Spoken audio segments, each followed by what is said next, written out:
जय श्री राम जय जगन्नाथ। दर्शक बंधु कोटि कोटि प्रणाम। आज मोर टॉपिक होची मन खराब थिले यही कथा शुणु। हाँ आज्ञा चलतु। नमस्कार सांग माने, जदि आज आपण मन खराब अच्छी तेबे यही कथा गुड़ी को शांत मनरे शुणु। जीवन में सबुदिन एका भली जाए नहीं, केबे भल समय आसे, केबे किछि कष्ट मध्य आसे। आज जो समस्या आपन को बहुत बड़ लगुच, समय सहित से समस्यार समाधान मध्य मिल पारे। कहार कथा निजको छोट भावतु नहीं।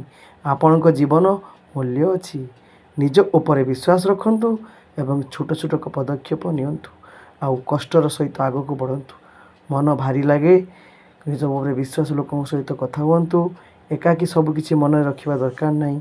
मन रखंतु खराब समय आपण संपूर्ण जीवन नुहे, जदि कष्ट अच्छी आसंता दिन भल हो पारे। तेणु हार मानतु नहीं, निज उपर विश्वास रखंतु, भल लोकों सह संपर्क रखंतु, निज लक्ष्य आगକୁ बढ़ी चलतु। जय श्री राम जय जगन्नाथ, जय कृष्ण गोविंद मुरारी हरे कृष्ण। सब भगवान का नाम नियंतु, भगवान को विश्वास रखंतु, हार्ड परिश्रम करंतु, कठिन परिश्रम करंतु, सकाळु जल्दी उठंतु, बापा मान को सम्मान करंतु, आउ समस्त को सम्मान देकी निजर कष्ट दुख सबू से भगवान को अर्पण कर दियंतु। जय जगन्नाथ। वीडियो को लाइक सब्सक्राइब कर।